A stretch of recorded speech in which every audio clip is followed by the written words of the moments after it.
you get from that? Right. You know, and to anybody listening to this, like, no matter what this is, like, wherever you have some place where whenever you think about this person or whenever you think about this event, whenever you think about, you know, it just stirs and brews up all of this turmoil for yourself. Why? Why are you hanging on to this stuff? This is Way of the Artist with Brandon Colby Cook and Evan Schulte. Identifying your blocks and demystifying your struggles so that you can claim your own path and make your life a work of art.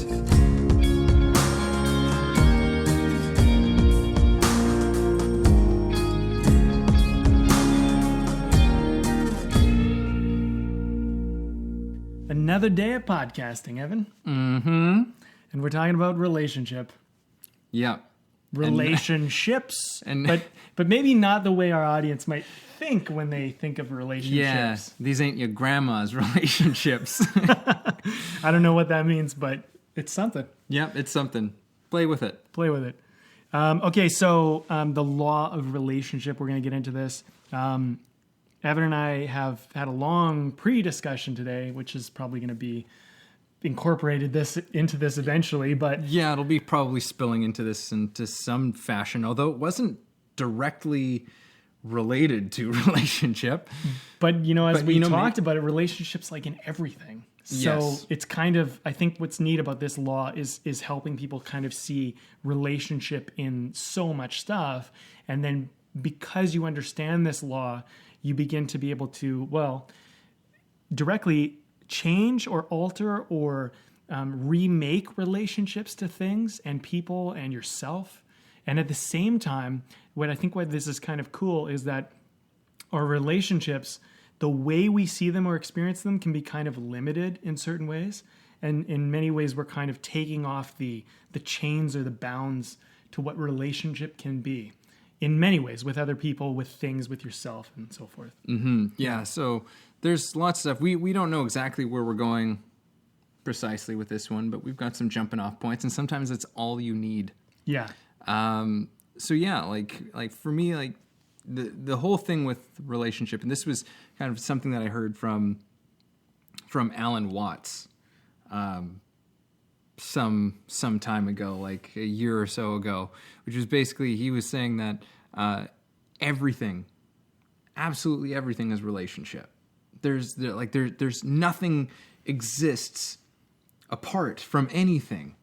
And this is, I don't know necessarily how this is going to facilitate the rest of this conversation, but for me, this is like opening up with like kind of the grand scale of what this is that truly nothing it has any frame of existence to some degree without this thing called relationship. Like, and some examples would be like, how would you know earth without water, and vice versa? How would you know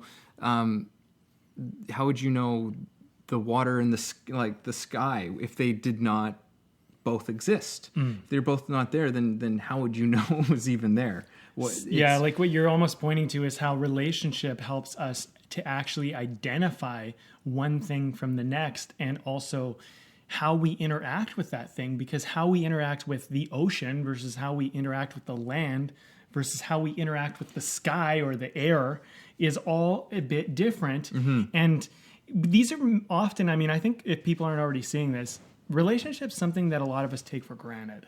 We don't really think about relationship a lot of the time, but it's there.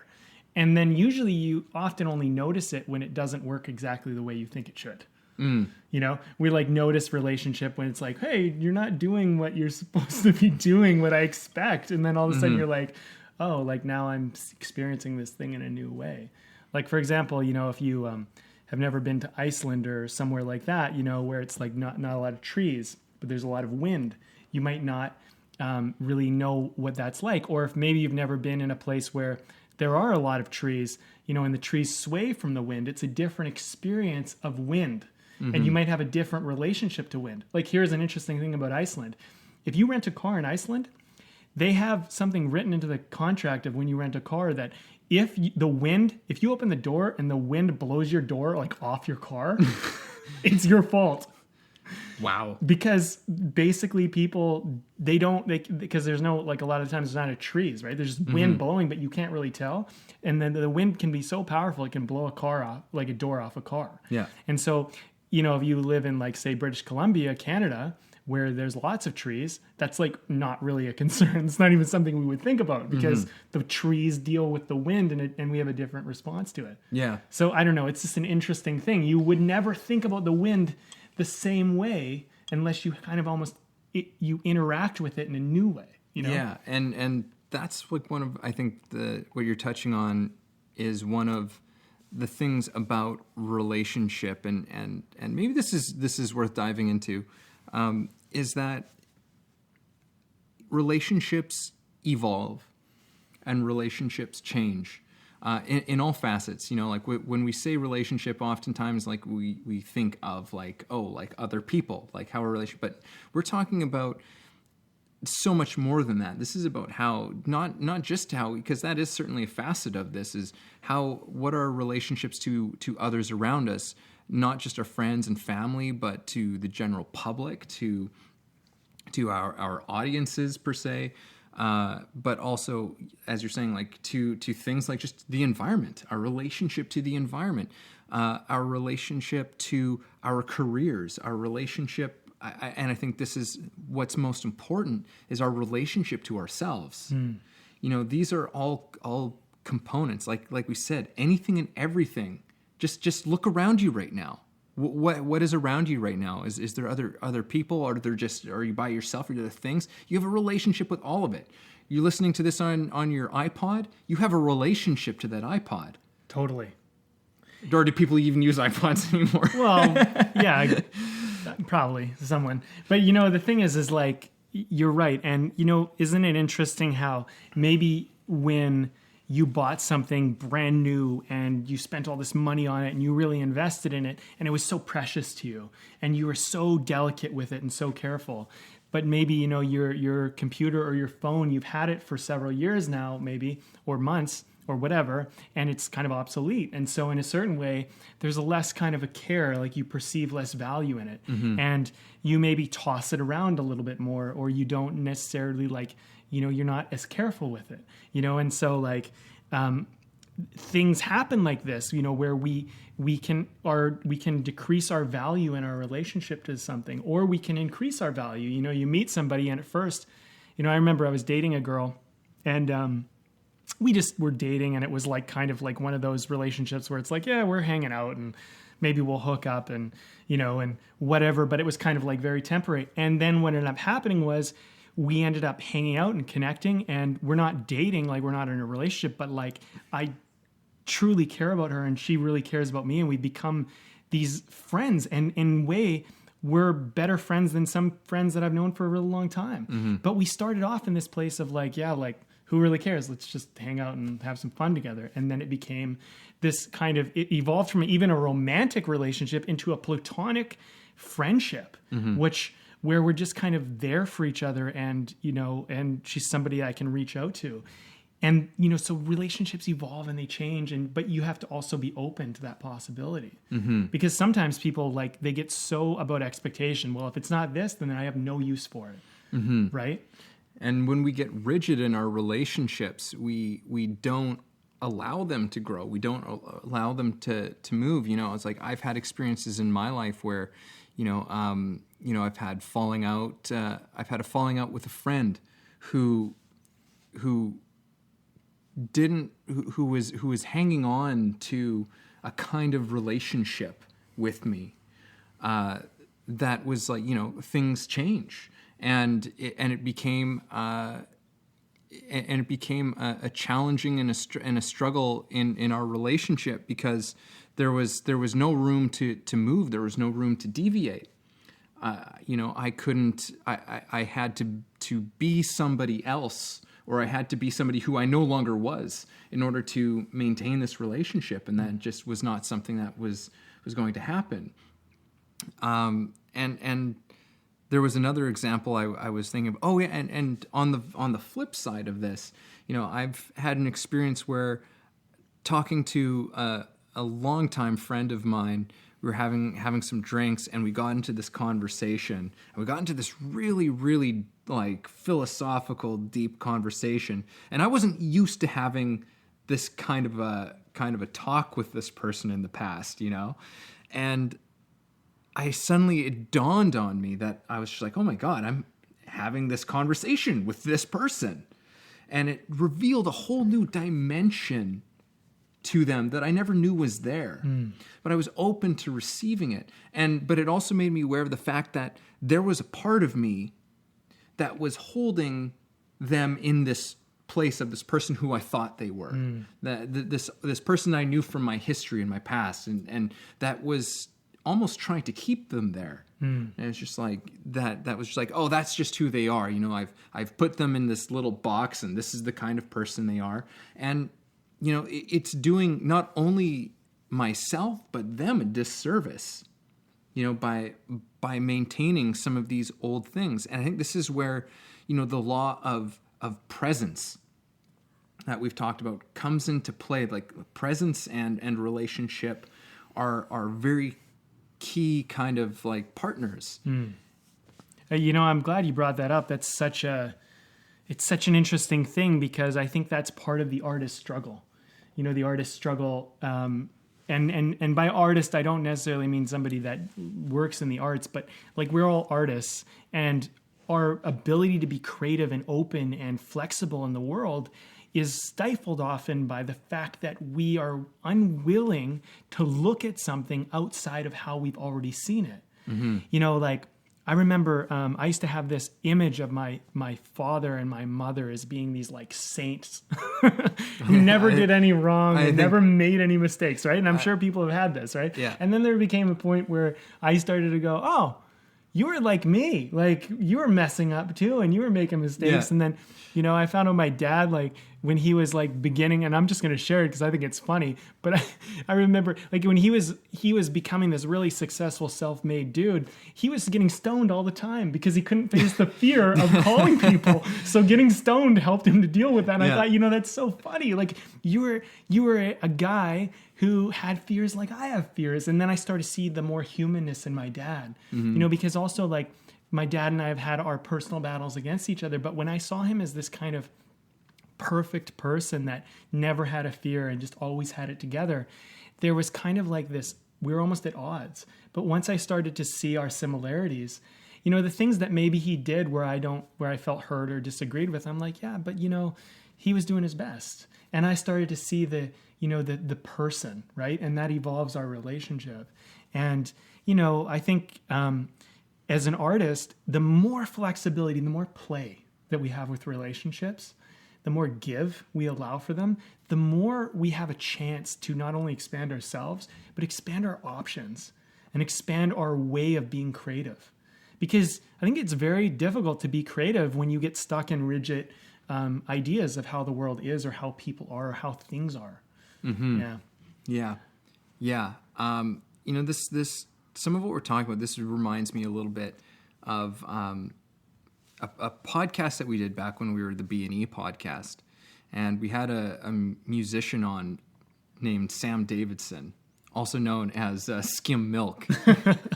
Great guy. He actually helped put together and produce our opening theme song to the show. And I remember when he had him on, we'll probably have him on again to talk about that whole thing. But we had him on, and we were just, and so we just asked him like, hey, like, because, you know, we didn't know what we were going to talk about. He just showed up, and we said like, well, what's kind of something that you've been stewing over as an artist, as a musician, and what's a thought that's kind of anything that's come up for you? And he brought up a topic. I think we called that episode like the coming of age as an artist. But what it was really about was he was talking about how his relationship to music changed from when he was a kid, you know, a wide-eyed and bushy-tailed, you know, young person, as we all were, full of all of these kind of thoughts and dreams, and they're beautiful, if not somewhat naive, but beautiful. Mm-hmm. And how that thing kind of starts to shift. And that can be a very trying time, in anyone's life. Like, and I can relate to that, like wanting to be an actor. Growing up, like I had ideas of fame and glory, and how this was going to be, and the parties I was going to go to, and the people I was going to meet, and all of this stuff. I dearly, dearly loved acting. I really did, and still do. But then that relationship began to change. I began to make what I was doing about all of these other things. The meaning of it changed for me, both artistically as well as my career. And it created, for a time, a really difficult struggle for me, because I had these ideas from, of what my career was supposed to be, what, was supposed to happen. And when things didn't fall into that exact place in the time frame that I had expected and all of these things, my relationship changed to it. And it became a rather negative one, to a point where I had to step back from it. I had to step away from it and say, like, what am I even doing here? Because it was like a bad relationship all of a sudden, you know, and it was like, is it you or is this me? It's not you, it's me. And it was, and it was me. Yeah. It was me. I just didn't know it was me. I thought it was it. I thought it was them for a while. Oh yeah. But it was an important thing, because I had to go and do it, because I didn't realize that my relationship had changed with it. I had to ask myself, well, what is the relationship I want to have with this thing that I'm doing in my life? How is this on terms that I'm okay with? Or do I need to change some things about how this is functioning? And do I even still love you? Like that was yeah. Maybe we need a breakup, and I think sometimes people, they do this. I've definitely questioned walking away from acting, and that where the relationship went from this, like, all I want to do is act. I just want to act all the time. I just, like, give me an opportunity to act. I'd love that. To this point where it's like, I don't want to go to that fucking audition to do that for that like commercial or that part of that show I don't believe in. And then also getting wrapped up in the industry and how it's like, I went out for this one role and I basically had the part, and they brought me into the office and they said, okay, Friday, my agent is dealing with the contracts and all of this. And then Friday, my agent calls me and says, I'm so sorry. And I'm like, oh, no, no. She's like, they found an American actor who's already on a show and they got him to do the part. And so you've lost the part. Yeah. And I was like, oh my God, what? And this type of stuff sometimes is just heartbreaking as an actor. You just feel like, oh, this fucking industry, like, it just broke my heart. So I did this online workshop actually with Kyle Cease. And I just want to mention this because he had a comment in the workshop, which I thought was so brilliant. He said, maybe they never broke your heart. Maybe they just broke your expectations. And I thought, that's so much of what relationship is. We have all these expectations about how things need to play out and what things need to be. And we make it about like, oh, you hurt my heart. And it's like, maybe our expectations are the things that we need to look at when we think about relationship. Because, I think like we get into these industries, maybe acting and whatever, and we get this whole like I need to succeed. I need to be on a big show or win an award or do something. And this can transfer to anything, but particularly acting, for example, is like, and you go down the road, and for some people that does happen, but for other people, and most actually, it doesn't. And so now we who don't necessarily get that golden ticket have to face that part. And I think sometimes too, it's like, it's not necessarily, I think when you begin acting, you get kind of wrapped up. Well, not everybody, but I'm sure a lot. We get wrapped up in the fact that like my success is my value as an actor. And that might be your relationship to acting. And so now it's like, how much did I book? How many awards did I win? How much recognition did I get? And what if that isn't your value as an actor? And what if that is maybe something that you need to negotiate and work with? Because maybe that's the very thing that actually causes you to not like acting, whether you fail or succeed. Because there's plenty of people I've met who are very successful at that career and many other careers, and they're not happy. Like they are deeply unhappy. Yet many people look at them and go, if only I was winning awards like you, if only I was succeeding like you. And we often think, oh, well, if I succeed at this thing I'm doing, then our relationship is tight. Then we're good, right? It's like, then you get there and you realize, no, that isn't what made this relationship. You know? Yeah. Yes, absolutely. I think you bring up like expectation is such a huge thing. It wasn't necessarily something I thought of when we were coming into this conversation, but our expectations on our relationships. And it makes me think of something from a Course in Miracles, which was that was in my mind a moment ago. This seems to happen like every single time. It'll come back to me here. Yeah. But no, like our expectations. Yes, our expectations. Oh, and it was like it's this idea that like we give everything all the meaning that it has to us. And this is also where I think relationship is also tied into the law of story. The stories that we tell about the people, places, things, events, the experience of our lives. We are the ones who are telling those stories. We're the ones who are telling ourselves these stories, and at any moment we have the opportunity to tell a different story and change that relationship.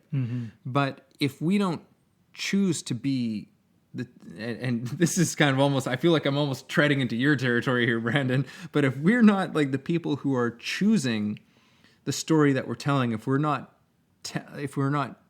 picking the narrative around our life, then one will be handed to us. Yes. This is the big thing that, where I kind of ventured and have been venturing a little bit out of the film industry and more into this kind of life coaching territory, because as I've gone down this road and I'm like, what the fuck is a life coach? Like everyone lives, but it's like, oh, well, everybody lives, but not everybody experiences the life of living, And what I'm starting to find out is that the thing about story and narrative is what it allows you to experience the life in your life. Because, you're not teaching someone how to live. You're not coaching them on how to live. You're coaching them on how to live the life, right? And there was this quote I came across today, and I'll just read it because you mentioned, like, we make up the meaning, we tell the story. And the quote is this: life has no meaning. Each of us has meaning, and we bring it to life. It is a waste to be asking the question when you are the answer. And the thing is, like, that's relationship. You make relationship. You decide the expectation. You decide the meaning. You decide the narrative. You decide how you relate to absolutely everything in your life. So here's I'm going to give an example maybe that would help people to kind of grasp this even a little further. I'm just going to keep sharing the story because I think it's a valuable story. And, I've been learning to not take a story and then shove it in a corner after I've shared it once. That sometimes a story can be shared many times because it can have infinite value. When I was 21, I was doing my career as a filmmaker, as an actor, as a screenwriter, all pretty good immediate success. Had a distributed film, had a film that just got, basically purchased to be made. Just had my little television pilot kind of opened up, and I just booked 2 roles as an actor. So I felt like I'm doing life pretty good. But, it was far cry from where I wanted to go. of course, because my expectations were so high. But anyway, so I decide, I need to go down to LA. I need to go down to Los Angeles, Hollywood. I need to be in the epicenter of the film industry and do this. And my dad and I have had a long-standing feud with whether the film industry is a good venture or not. At this time, being 21, he was like, well, I don't think so. And he called me up one day and he said, I was not one day, it was the day I was about to leave for LA. Literally the morning, we were just getting in the car. And he said, he's like, I think you're wasting your life with the film industry. And if you leave, I'm going to disown you, basically. That sums it up as much as possible. And I flipped out and I said, fuck you. And you haven't been there for me. You'll never be for me in the future. And hung up and drove off, right? But here's the thing. That was almost very like Mark Wahlberg and Boogie Nights. Was it? That's funny. Almost. So then anyway, my dad was... I hung up that phone and I never talked to my dad for like 3.5 years. He missed so much of my life. And I would look at him kind of like this antagonist, this person who's against me. And that has been sometimes a struggle for me just with our relationship. And things have evolved because I decided that I don't have antagonists. Antagonists are something that I create in my narrative. I make it mean that he's my antagonist. I make a relationship of meaning that he is. And so he is not an antagonist. He simply was a father scared for a son, scared to have his boy go down to this big city with Harvey fucking Weinsteins and people like that. And don't think it's just women. It's young boys too. And I'm not kidding for those of you on the other line, because someone, while I was down there, literally tried to put a pill in my drink and I caught them. So it is real both ways. It doesn't matter. And so the other thing is like, he's scared. And he's also thinking like, well, what if my son goes down there, does this thing, wastes all his money, gives up on things like school and whatnot. He's a scared father. Now, do you see how the relationship changes to love as opposed to this antagonist that's like, your father was destroying your dreams and he's such a bad... No. Yeah. Right? The thing is can you comprehend people's reasoning? Can you evolve your relationship? Now, when I was 21, I wasn't there yet. He was an antagonist. But I had to evolve the relationship with him and realize that antagonists are created. We decide who has power over our life, and we decide like who is going to destroy, right? Who are we giving power to? Now, granted, we had a relationship around money, and he took the money away in our relationship. And it wasn't like, I had helped him, and then when it came around to my turn, he didn't help me. That was not cool. That was not good. But at the same time, you have to look at everything, in my opinion, and you got to go, okay, well, is the thing that, he gave me a great gift. He took away the money, but he gave me a great gift because I learned to stand on my own 2 feet at 21. I didn't know how to stand on my own 2 feet until that day. And that day I said, I'm going and doing this, and I don't need you or anybody else, and no one is ever going to dictate my life.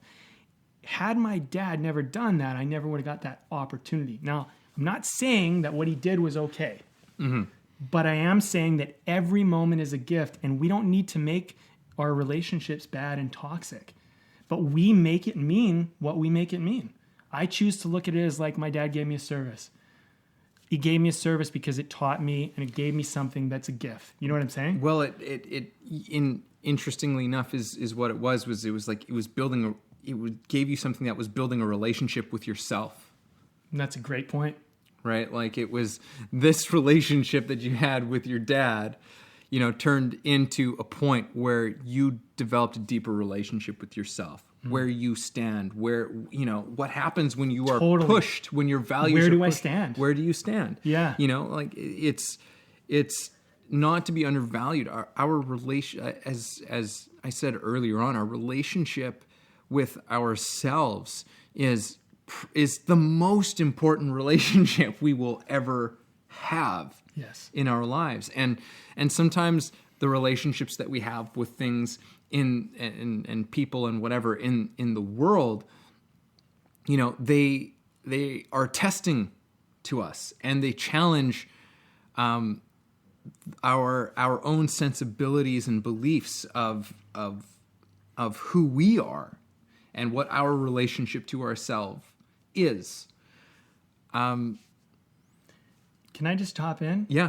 Jump An in. interesting thing you pointed out is like, yeah, it did help me have a relationship with myself. And in many ways, my relationship to my dad was, up until that point, looking much for his approval.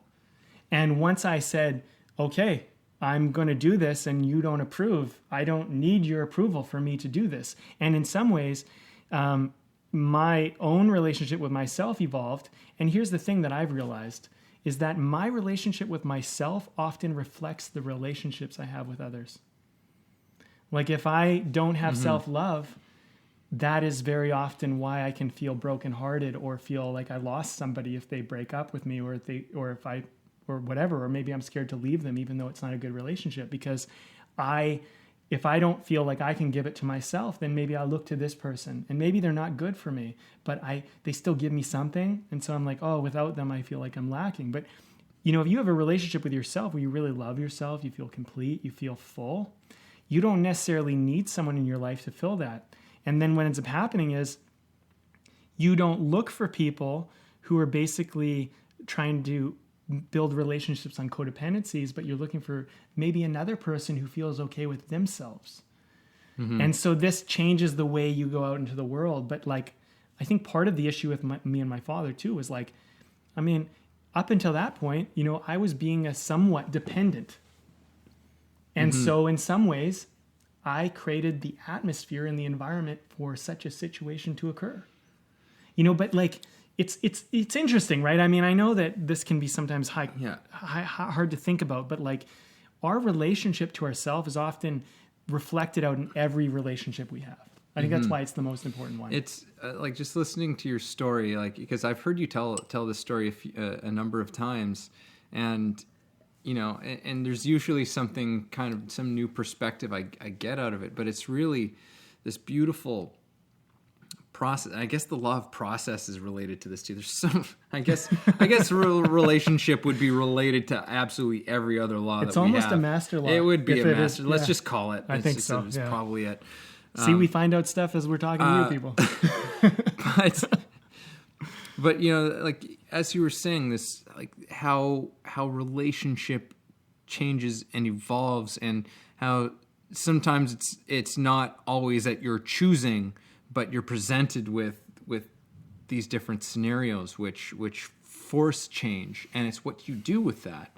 You had this relationship with your dad that was one of just trying to impress him, make him proud, so it was not a very autonomous a place of being in a relationship. It was a conditional type of relationship, and going both ways, because that's you get this threat from him, right? And so now you're presented, it's like you had this relationship, now you're presented with this thing where it's like, whoa, your relationship is changing right now. Yeah. Right? And that relationship changes, you make a decision, your relationship with yourself changes, and then years later, you come back to like reconcile to a degree with your father in a new relationship once more. Right. Like, and a new type of thing has taken its place. And I think it's very much a creative process in that whole thing. We're way of the artist, so creativity is all part of it. It has something to do with it. It has something to do with it. But this is creativity and artistry in our lives, right? This isn't about painting and acting and music necessarily. These are just kind of metaphors in a large degree, processes which help us to shed some light and illustrate things in life. And it's so this is all coming to some place here. And what's interesting to me is that this is such a process of creativity And part of that is a death. In creativity, there's usually always something that has to die in any real thing of creativity. And people don't think about that. They don't think about the death in creativity. They only think about the new creation, but they don't realize that in a new creation, the old in many ways must be shed. Absolutely. Yeah. And that's the only way for anything new, at least new for us, in our own lives to be created is for something old to be let go of. And that includes relationships, our old relationships, not necessarily that they completely go away, but they change, that it evolves in a way that's but it's still a kind of a dying process that goes on there. It's like you have to let that old thing die.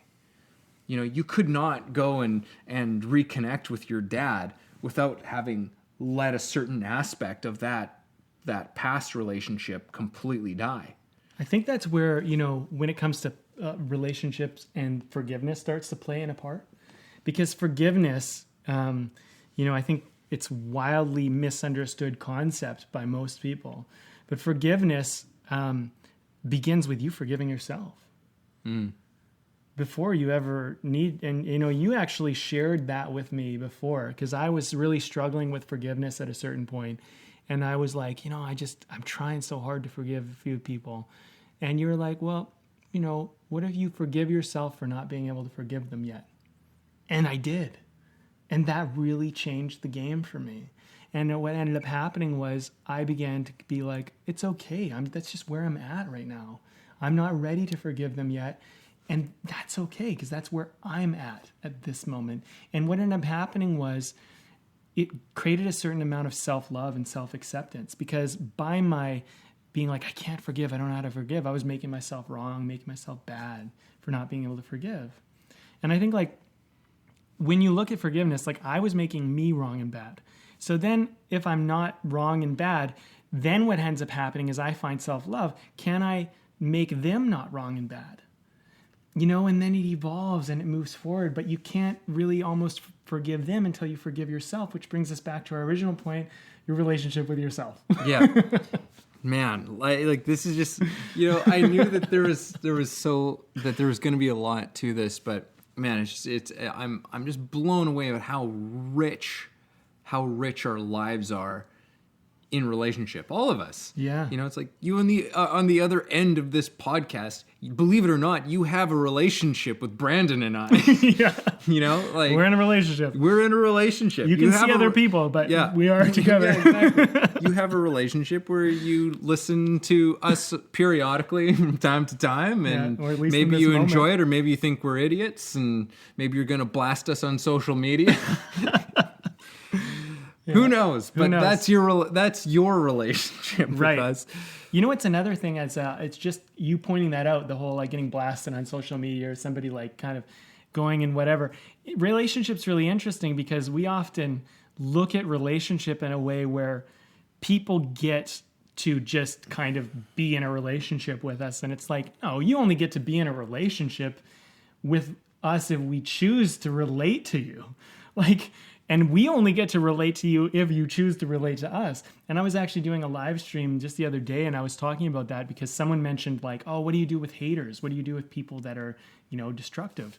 And I was like, well, it was a great little chat, if I don't say so myself. But I was saying I have my dream, right? I have my dream, and I have total authority over that. That's mine. It's one thing, let's just go back and thank my dad, because my dad was at the moment the ultimate adversary. Where I said, no, this thing is important to me and I'm doing it. And you're either on board or not on board. And so I decided in that moment that this is mine. And so I was saying on the live stream, and I'll say it again, is that nobody has authority over your dream, your life. You decide if you're going to let them in and let them relate to that. If someone attacks me and says you're a shit actor, you're this or that, if they're trying to hurt me and I can perceive that maybe they're trying to hurt me, I would just go I would just turn it all back on them and just be like, okay, you seem upset. Something seems to bother you. What bothers you? You. Because we're not talking about me. Mm-hmm. We're not talking about my dream and my thing. We're talking about you and your relationship to my thing. And they can never penetrate you if you always just turn it back onto them.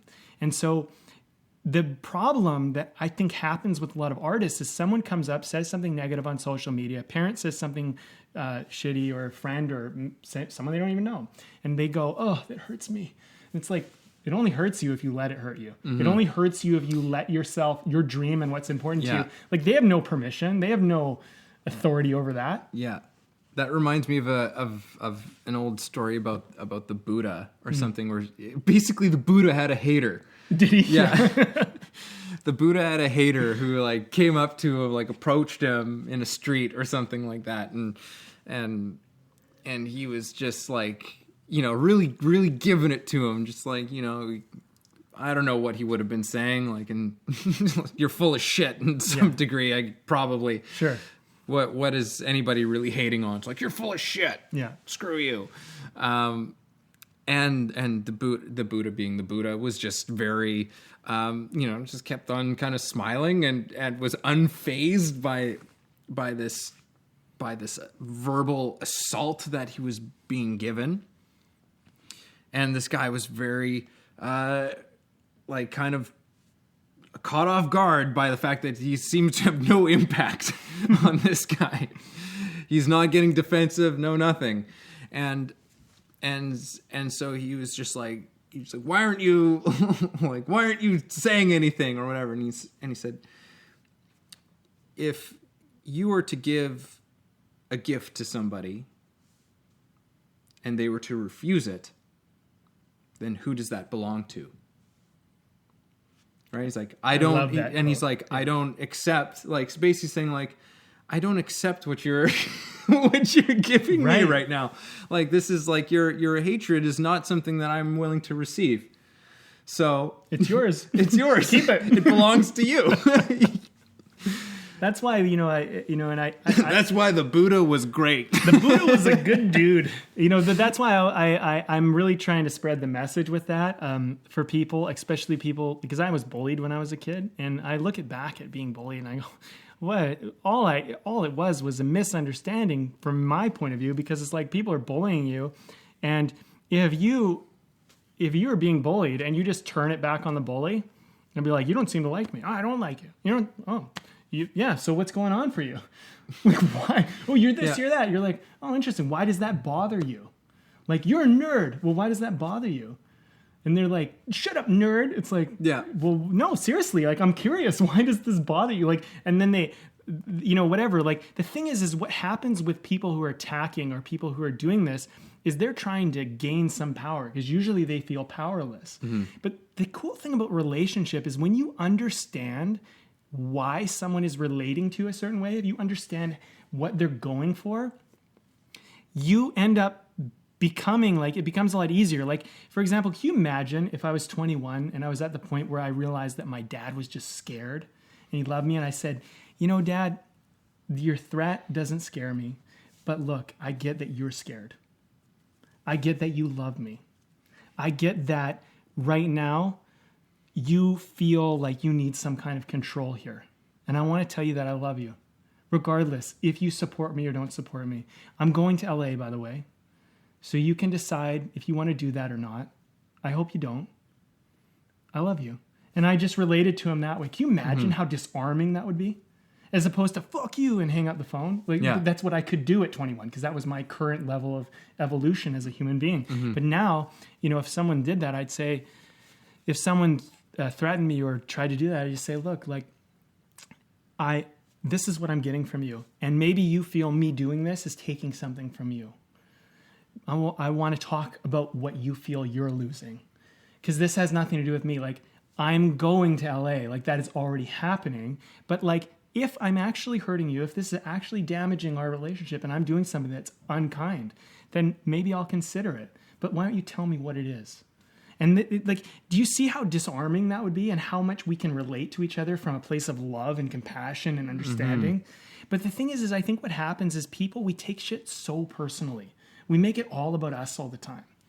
And I think relationship lets us get the attention off of ourselves for a moment and put it onto the thing, the person, the doing, the action, the whatever, right?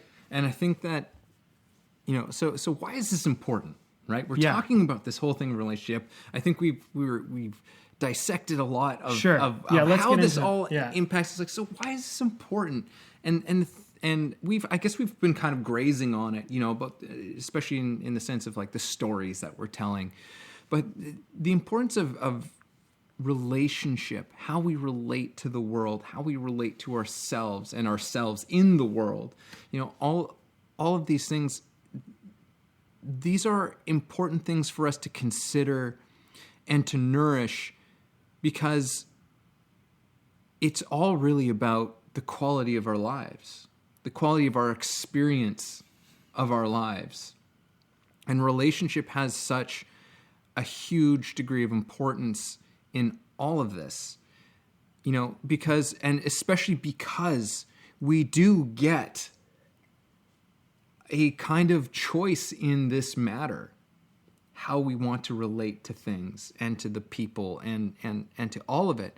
We can choose to relate to all of it in a negative way, or we can choose to relate to it in a more positive way. And this isn't positive thinking, but this is, to me, about really, it's about bringing as much love into our relationships as possible, because that is where we thrive, and that's where we can create our lives and create whatever the hell we're creating with the most freedom and possibility and potential.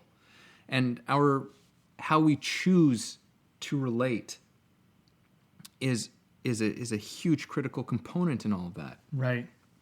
I think the access point, and people might not necessarily resonate with this just yet, but I think you hang out with us long enough, you hear enough of these podcasts, and you continue to push in your own personal growth, you'll end up finding out that love solves 99.9% of your issues.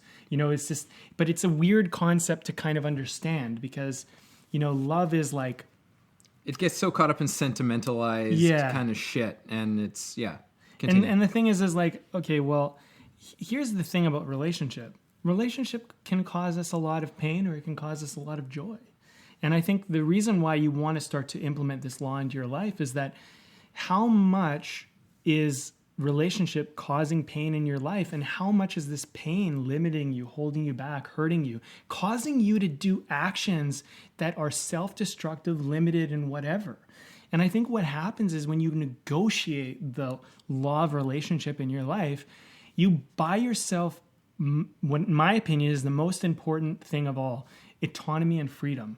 You buy yourself the ability to respond to things differently, and to have more awareness and compassion for yourself, and ultimately more options, more self-esteem, more confidence. All these great things are born. Mm-hmm. But the thing is like, relationship is born out of our meaning that we make, our narrative that we tell, we decide how much access another gets and how much we want to give. And so like, relationship, I think what it does is it creates flexibility and play.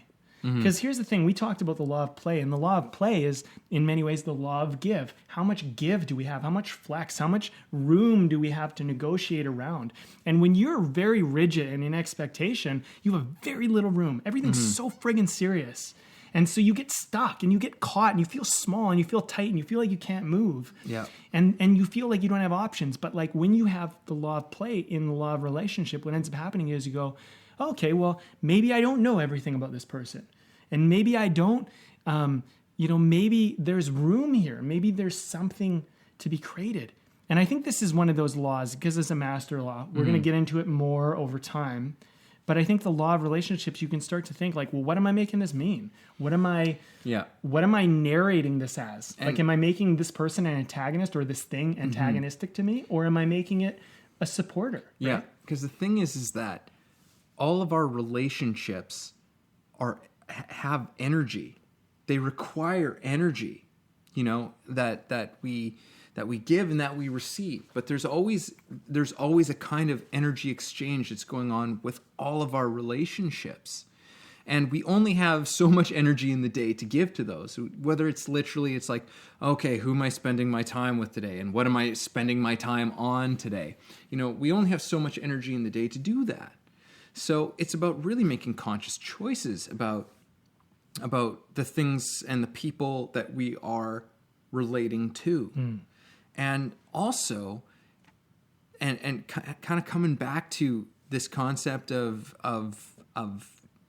love in our relationships and the choice that we have in that. I mean, here's the thing. Why would you choose to continue to have a negative relationship with someone or something? Why would you choose to continue to do that? But yet this is something that we do all the time. We hang on to a grudge. We hang on to something that someone said or to some event that happened. And so we form some kind of belief that causes us stress, that causes us anger, that causes, all of these things. And we are choosing to have that relationship. You and your dad are going to be a theme in this one. We're just building off of this one. But sure. You could have chosen to continue a relationship of fuck you, Dad. Yeah. That could have been something that you decide to continue on. But what do you get from that? Right. And to anybody listening to this, like, no matter what this is, like, wherever you have some place where whenever you think about this person or whenever you think about this event, whenever you think about, it just stirs and brews up all of this turmoil for yourself. Why?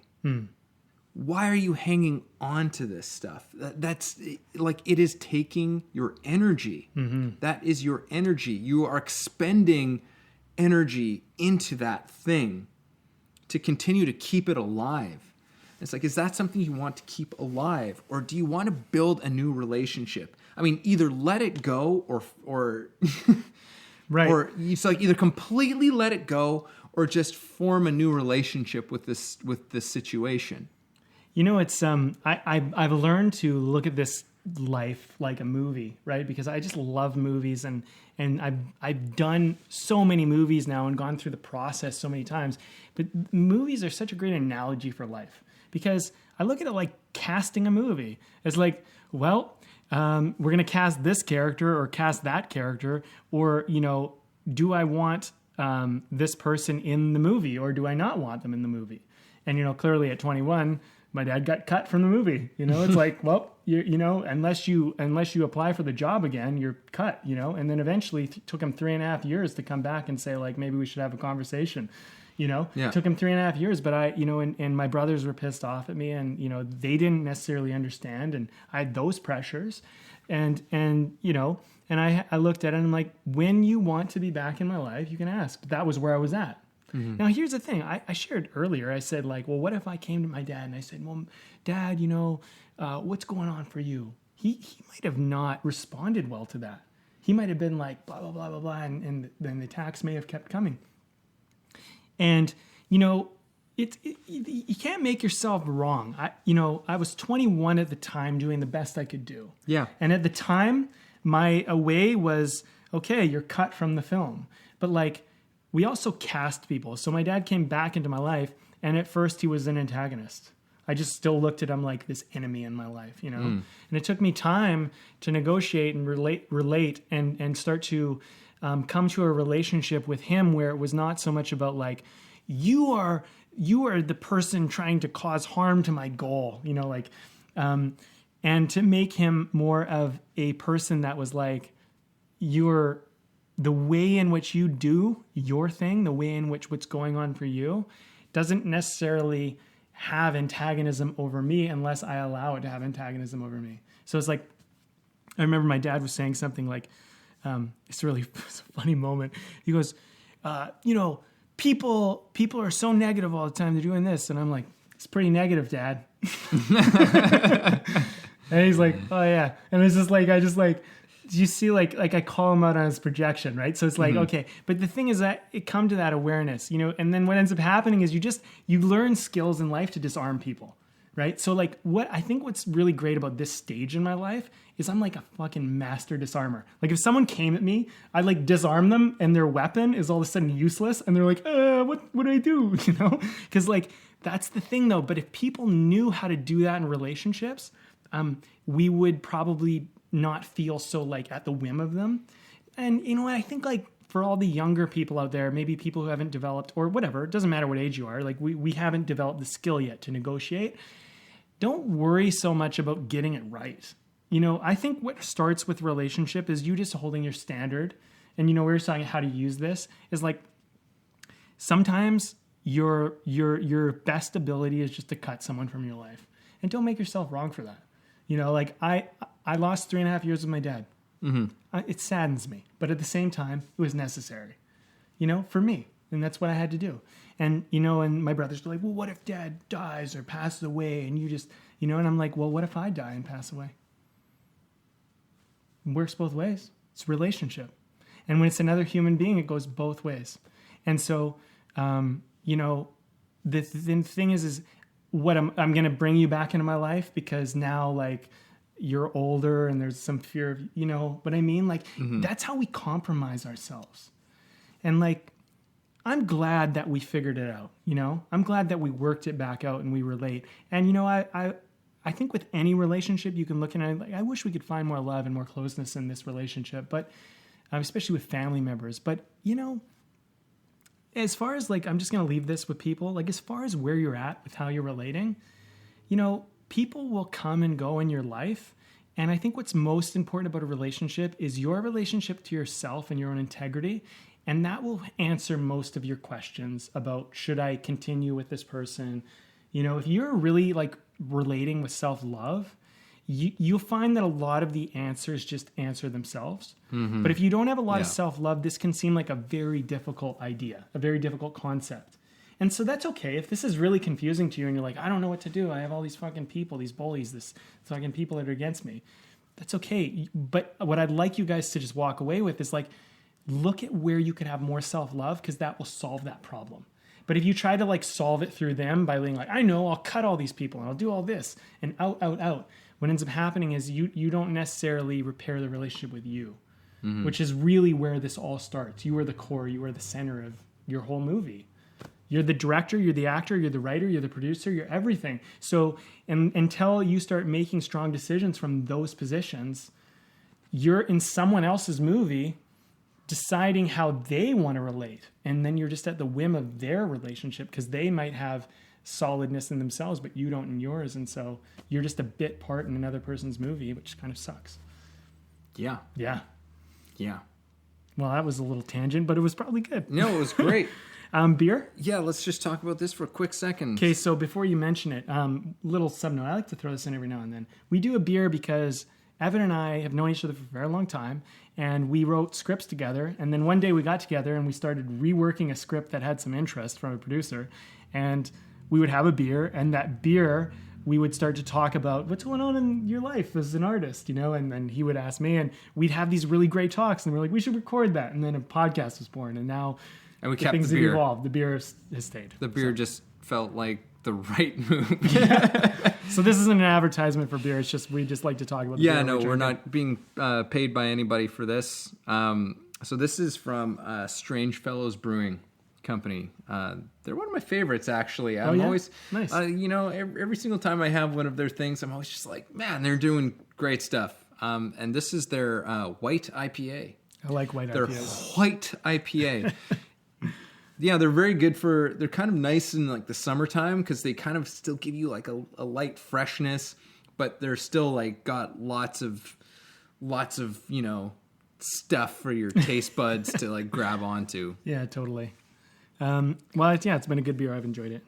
Been a good beer, been a good chat so far, I feel. Yeah, well, I mean, I don't know. I guess we could wrap it up, really. Right? Yeah. For now. Maybe we can come back to this another day. Absolutely. We'll come up with a new relationship for relationship, and then we'll discuss that at that moment in time.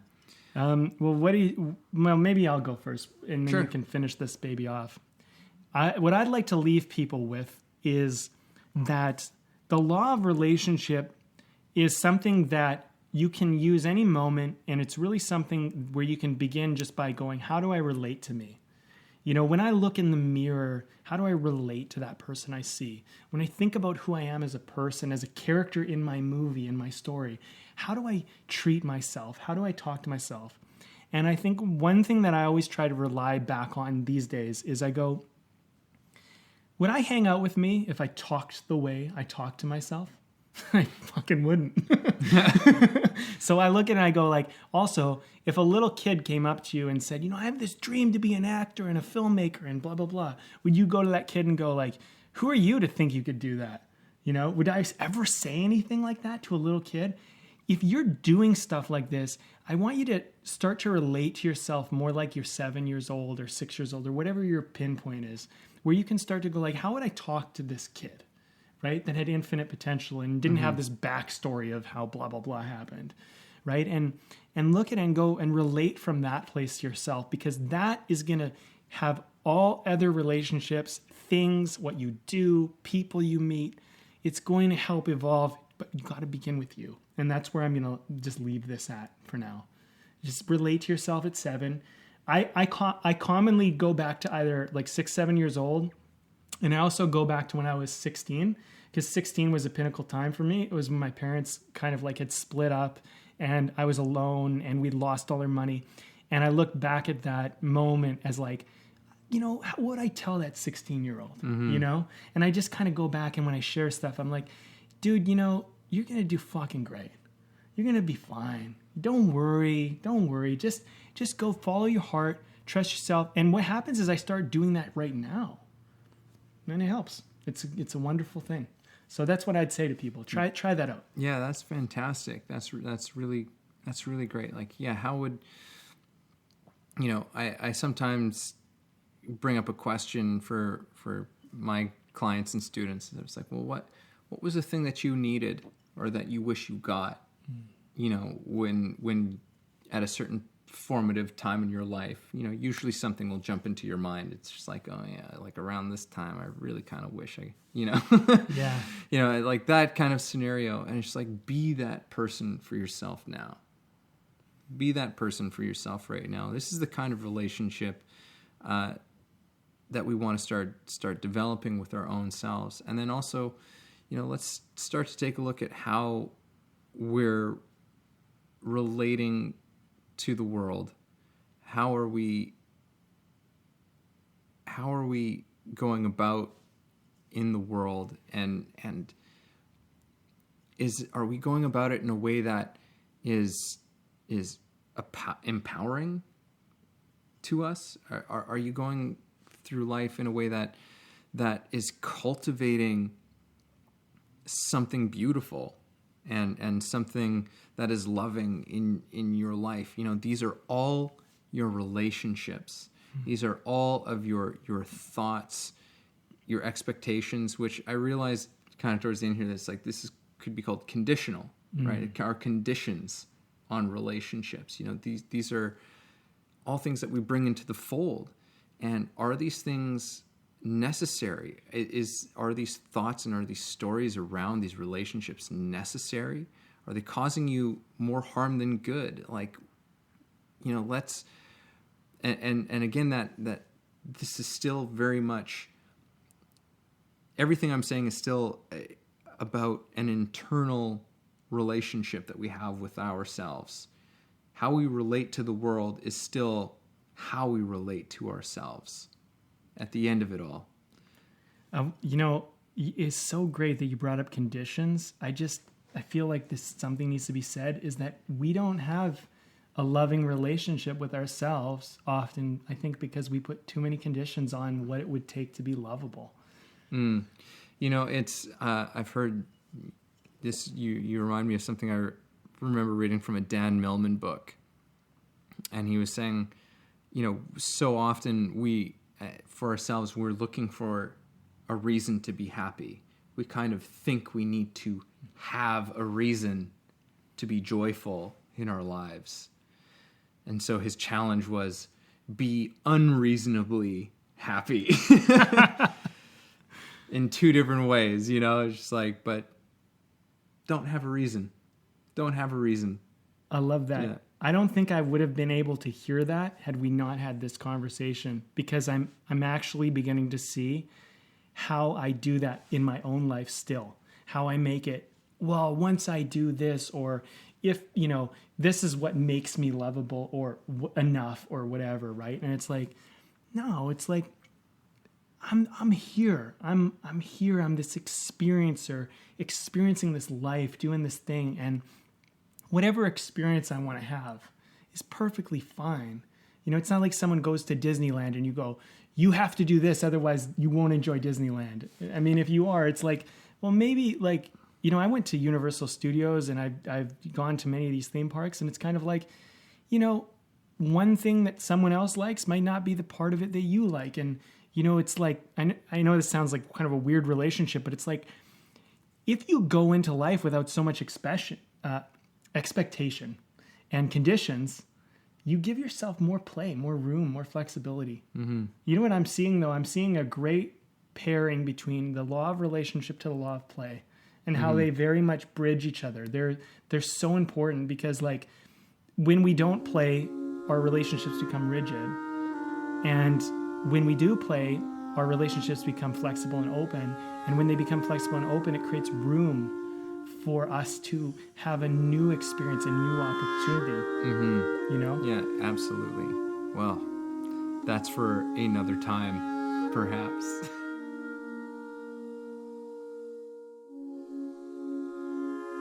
Thanks for listening to the show.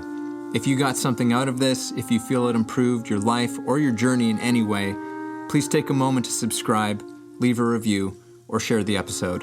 You can also support us on Patreon, where we have tons of great bonuses. You are the ones that make the show possible and help us to thrive. Thank you for joining us.